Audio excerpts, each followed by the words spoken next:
Driving tips Bangladesh পেজে আপনাদের সকলকে স্বাগত। আজ আমি আপনাদেরকে শেখাবো গাড়ির যে প্যাডেল গুলো আছে, কোন প্যাডেলে কি কাজ করে, তা জানা নিরাপদ ড্রাইভিং এর প্রথম ধাপ। এই যে ক্লাস দেখতে পারতেছেন, এই ক্লাসের কাজ হলো গিয়ারকে পরিবর্তন করা এবং সাময়িকভাবে ইঞ্জিনের শক্তি কমানো বা বাড়ানো।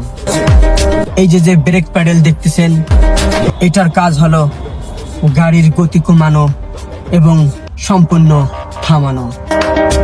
এখন যে প্যাডেল দেখতেছেন, এটার নাম হলো এসকেলেটর। এটাই যত আপনি প্রেসার দিবেন তত ইঞ্জিনের শক্তি বাড়বে এবং গাড়ির গতি বৃদ্ধি পাবে।